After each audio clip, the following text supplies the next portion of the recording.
बेटे और एक बटलिया से पनिया पियाइबा का भाई व बहन एक साथ बटलिया से पनिया पियाइबा एक दिन कार्तिक के कृष्ण पक्ष की चौथ का व्रत साहूकार की पत्नी उसकी बहुओं और बेटी ये व्रत रखा था। उनके बटवा पानी तो सब लोग घरे ही किए सभी भाई भोजन करने के लिए बैठे अपनी मर्जी। बहन बोली आज मेरा करवा चौथ का व्रत है इसलिए चाँद निकलने पर इसे अर्घ देकर ही भोजन करूंगी। भैया ने सोचा कि चाँद के निकलने तक बहन भूखी रहेगी, अतः एक फ्राई पैन पर चढ़ गया और वहाँ उसने एक दिया जलाकर और दूसरे हाथ से चलनी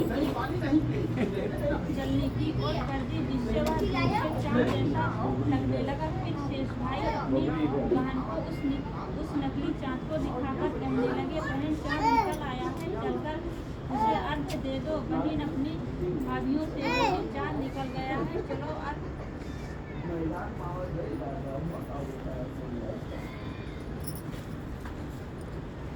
दे दो। भाभियाँ बोली, तुम्हारा चाँद निकला होगा, हमारा चाँद तो रात को ही उगेगा।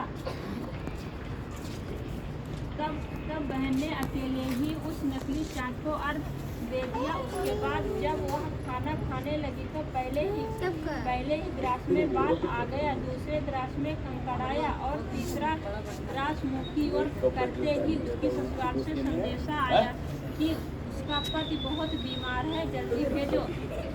अपनी लड़की को विदा करते समय माँ ने कहा, रास्ते में तुम्हें जो भी मिले उसके पाँव लगना और जो कोई भी सुहागिन रहने का आशीर्वाद दे उसके गले में गांठ लगाकर उसे कुछ रुपए देना। बहन जब भाइयों से विदा होकर ससुराल को चली तो रास्ते में जो भी मिला हुआ उसके साथ पाँव लगी। सबने यही आशीर्वाद दिया, सात भाइयों की बहन तुम्हारे भाई सुखी रहें और तुम उसका सुख देखो। सुहाग का आशीर्वाद किसी ने नहीं दिया।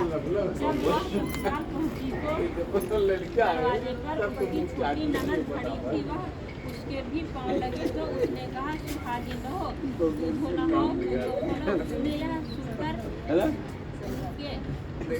उसके गले में गांठ बांधी और उसने सोने का सिक्का दिया। फिर भीतर गई तो सास ने कहा, तेरा पति धरती पर पड़ा है, तू यहाँ अपने पति के पास जाकर उसकी सेवा करने के लिए बैठ गई।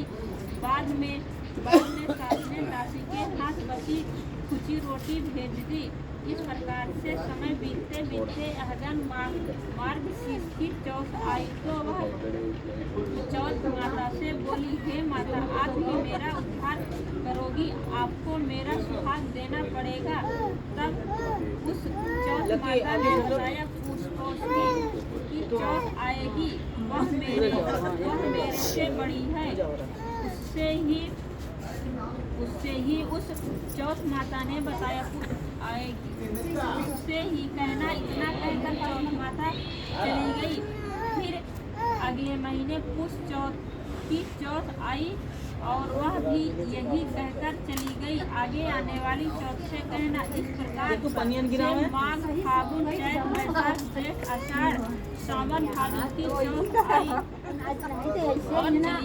फिर जब असौज अश्विनी की चौथ आई तो उसने बताया, कार्तिक की चौथ ही तुम्हारा सुहाग वापिस कर सकती है, वह आए तो उससे विनती करना। फिर वह भी चली गई। जब कार्तिक की चौथ आई तो बोली, भाइयों की प्यारी बहन, प्यारी करवाले, दिन में चाँद उगानी करवाले, व्रत खंडन करने वाली करवाले, सुहागन, वह चौथ माता के पाँव पकड़कर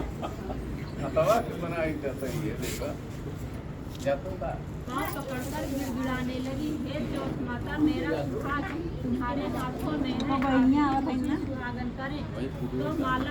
तो माता बोली, तुम्हारे व्रत भंग कर देने में भगवान श्री गणेश जी अप्रसन्न हो गए थे और इसी कारण से तुम्हारे पति की गति हुई है।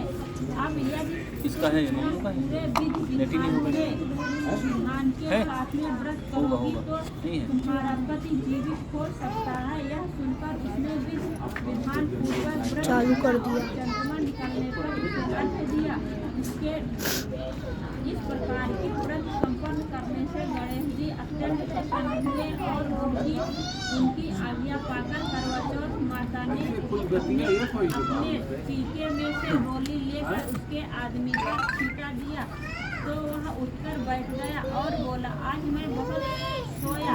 वह बोली, पूरे 12 महीने सोए हो, आज गणेश जी और करवा चौथ माता की कृपा से उठे हो। हे करवा चौथ माता, आपने जिस प्रकार से उसके पति को आयु प्रदान की, वैसे ही हमारे पति की दीर्घायु प्रदान करना।